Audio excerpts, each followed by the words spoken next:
Assalamualaikum warahmatullahi wabarakatuh. Perkenalkan, nama saya Lutfi Wahyuni. Di sini saya akan menjelaskan tentang teori dan model pertumbuhan ekonomi. Pertumbuhan ekonomi adalah peningkatan dalam kemampuan dari suatu perekonomian dalam memproduksi barang dan jasa. Dengan kata lain, pertumbuhan ekonomi lebih menunjuk pada perubahan yang bersifat kuantitatif dan biasanya diukur dengan menggunakan data produk domestik bruto atau pendapatan output per kapita. Teori dan model pertumbuhan ekonomi dibagi menjadi 4. Yang pertama yaitu teori klasik. Dasar pemikirannya, pembangunan ekonomi dilandasi oleh sistem liberal, yang mana pertumbuhan ekonomi dipicu oleh semangat untuk mendapatkan keuntungan.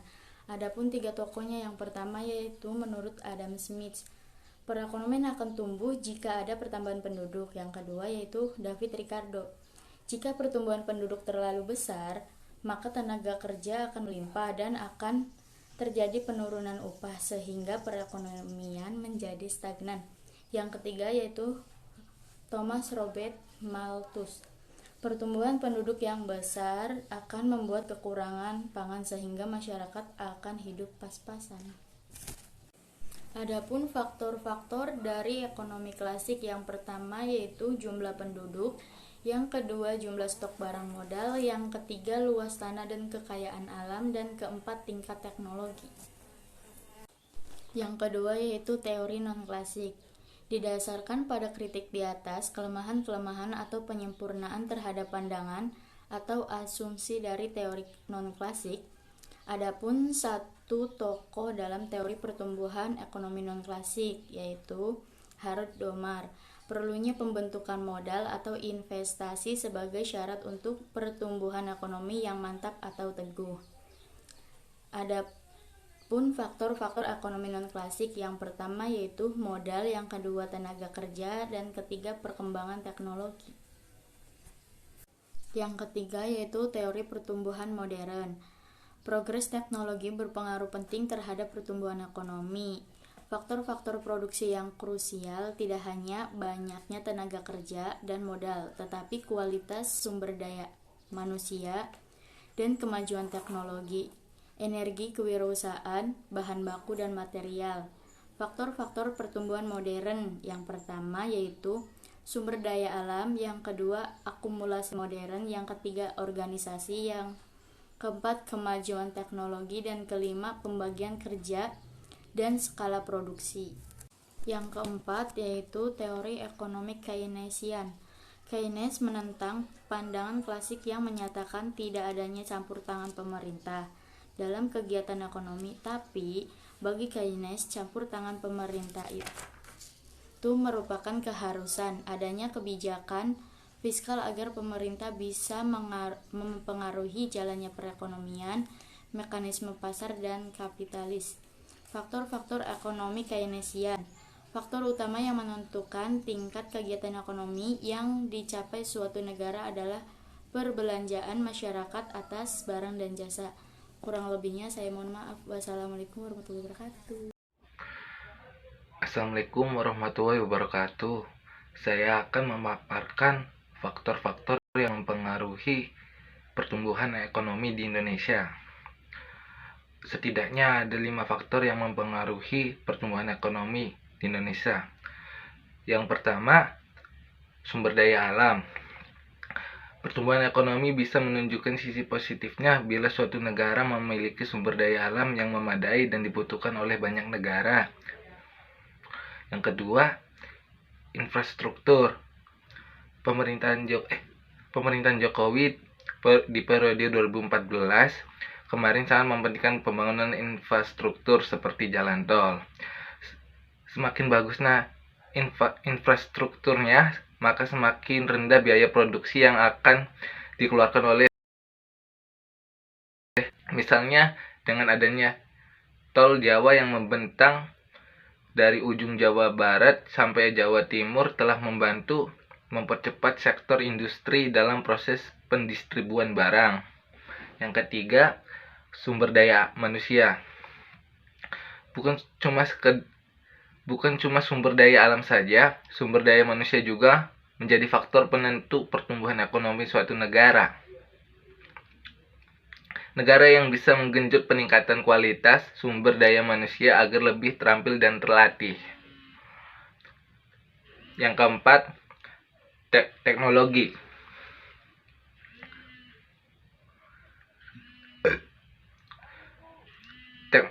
Sekarang zaman sudah semakin canggih, teknologi pun menjelma menjadi faktor yang menentukan bagi pertumbuhan ekonomi. Dengan kehadiran teknologi, sektor industri menjadi lebih mudah untuk meningkatkan produktivitas mereka bahkan ketika tenaga kerjanya tak memadai. Yang kelima, hukum dan kebijakan. Faktor yang mempengaruhi pertumbuhan ekonomi selanjutnya tentu saja hukum dan kebijakan suatu negara. Contohnya, pertumbuhan ekonomi bisa bergerak positif bila didukung dengan kebijakan yang ramah industri. Itu saja yang dapat saya sampaikan. Kurang lebihnya mohon maaf. Assalamualaikum warahmatullahi wabarakatuh. Halo teman-teman, selamat sore semuanya. Kenalin, nama saya Imran Faiz. Saya dari Universitas Wirausaha Indramayu. Kali ini kita mau membahas perekonomian Indonesia saat ini. Kenapa sih kita membahas perekonomian Indonesia saat ini? Jadi Indonesia itu sudah terkena dampak pandemi sejak 1 tahun yang lalu.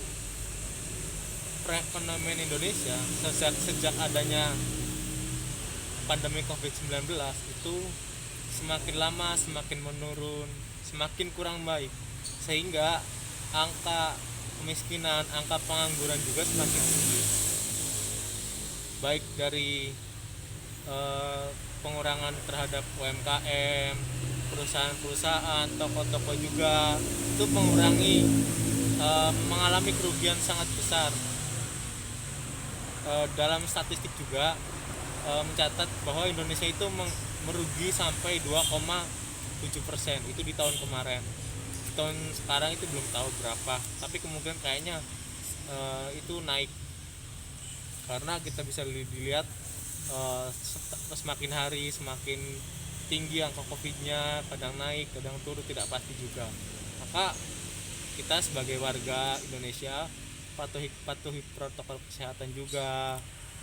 Perekonomian Indonesia saat ini juga mengalami sedikit kebangkitan sekarang, terutama pada sektor UMKM dan juga sektor ekspor barang ke luar negeri.